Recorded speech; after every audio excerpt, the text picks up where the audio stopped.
Hi, good morning all of you.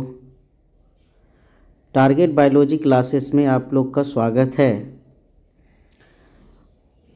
जहाँ तक कि मुझे याद है, आप लोग क्लास में मादा जनन तंत्र फीमेल रिप्रोडक्टिव सिस्टम को पढ़ रहे थे, जिसके अंतर्गत हम लोग मादा जनन के सभी भागों के बारे में जानकारी प्राप्त कर ली थी। यह हम जान चुके थे कि मादा जनन तंत्र में एक जोड़ा अंडाशय होता है, एक जोड़ा अंडवाहिनी होती है, एक गर्भाशय होता है, एक गर्भाशय ग्रीवा होती है, एक योनि होती है, बार्थोलिन ग्रंथियां हैं, बाह्य जननेंद्रिय है और इसके साथ साथ एक जोड़ा स्तन ग्रंथि होती है। यहाँ तक हम लोग क्लास को कर चुके थे। इसके बाद जो है हम लोग फीमेल रिप्रोडक्टिव सिस्टम के चित्र को भी देख लिया था। इनमें सारे पार्ट्स को मैंने दर्शा दिया था, जिसमें कि हर एक पार्ट को आपको बहुत ही अच्छी तरह से समझाया गया था और आप लोग को समझ में भी आ गया होगा। इसके आगे जो है, आज हम लोग इस 8 भाग को एक एक करके पढ़ने वाले हैं, जिसमें कि सबसे पहला जो भाग है वो है आपका अंडाशय।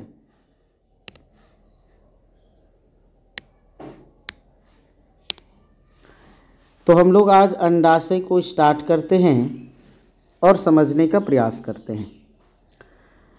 अंडाशय स्त्री की प्राथमिक लैंगिक अंग है, जो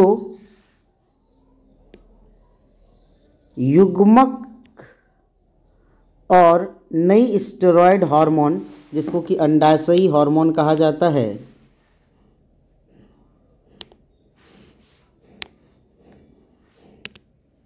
ये उत्पन्न करते हैं। तो सबसे पहला प्रश्न यहाँ से आपको ये पूछा जाएगा कि स्त्री की प्राथमिक लैंगिक अंग क्या है।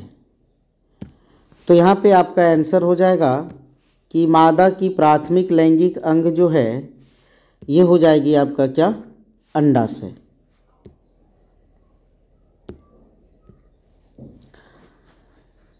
जो स्त्री युग्मक के कई स्टेरॉयड हार्मोन, जिसको कि अंडाशयी हार्मोन कहा जाता है, ये उत्पन्न करती है और ये उदर गुहा के निचले भाग के दोनों ओर एक एक अंडाशय स्थित होता है।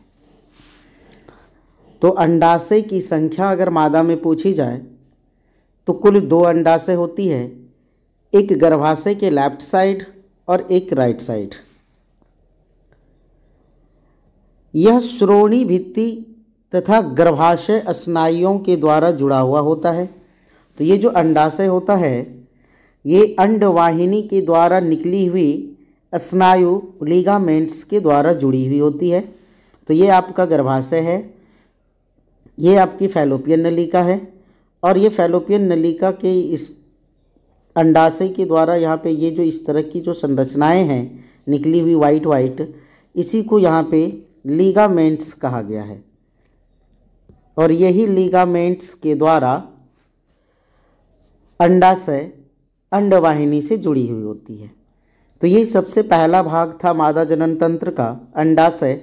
तो अंडाशय स्त्री की प्राथमिक लैंगिक अंग है, जो कि अंडाशयी हार्मोन को स्रावित करती है और यह उदर के निचले भाग के दोनों ओर अंडाशय स्थित होते हैं और यह श्रोणि भित्ति तथा गर्भाशय के स्नायुओं के द्वारा जुड़ी हुई होती है।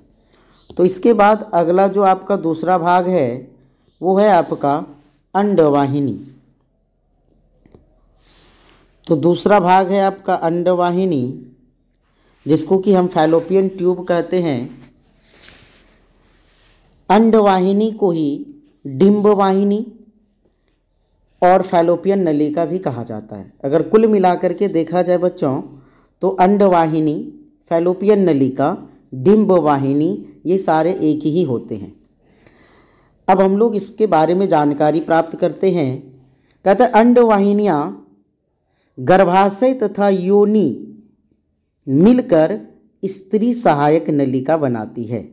यानी कहा जाए तो फैलोपियन नलिका, गर्भाशय और योनि ये तीनों मिलकर स्त्री सहायक नलिका का निर्माण करती है।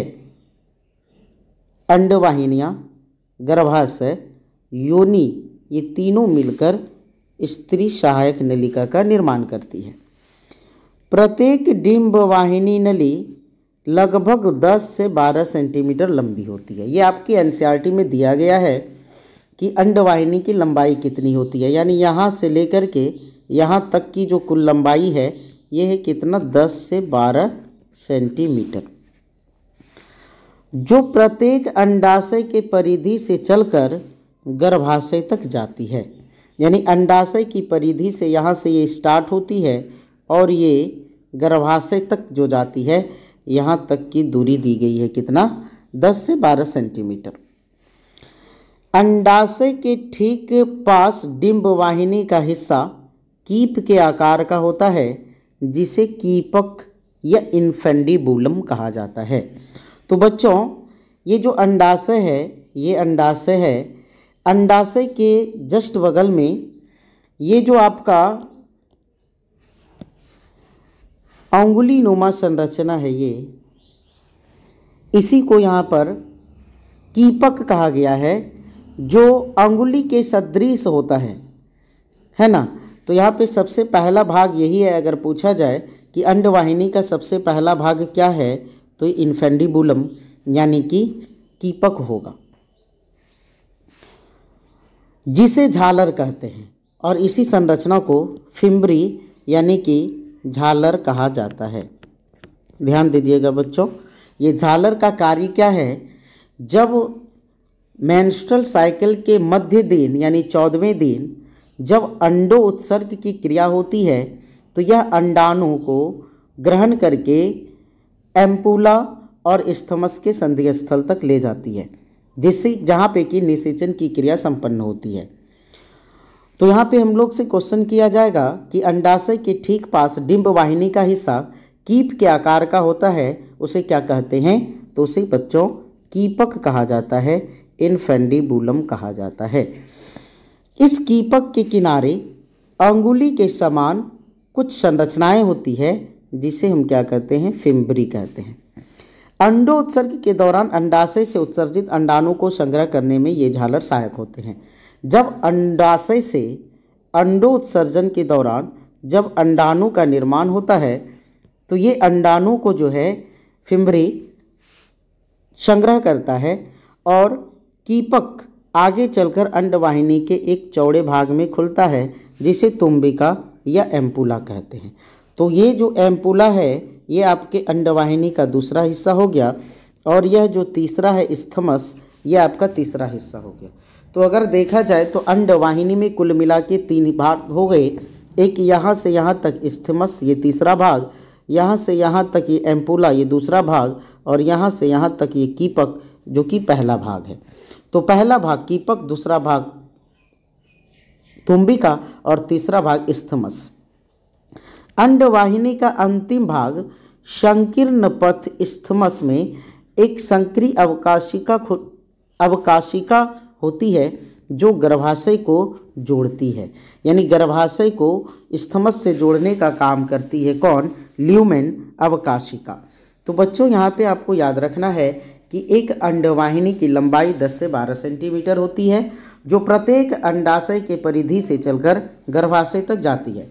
अंडाशय के ठीक पास अंडवाहिनी का हिस्सा कीपक के आकार का होता है, जिसे कीपक या इन्फेंडिबुलम कहा जाता है। इस कीपक के किनारे वाले भाग पर अंगुली के समान एक संरचना होती है, जिसे हम फिम्बरी झालर कहते हैं। अंडोत्सर्ग के दौरान अंडाशय से उत्सर्जित अंडाणु को संग्रह करने में ये झालर सहायक होते हैं। कीपक आगे चलकर एक अंडवाहिनी के चौड़े भाग में खुलती है, जिसे तुम्बिका या एम्पुला कहते हैं। अंडवाहिनी का अंतिम भाग संकीर्ण पथ कहलाता है। इतना ही आपसे प्रश्न पूछा जाएगा।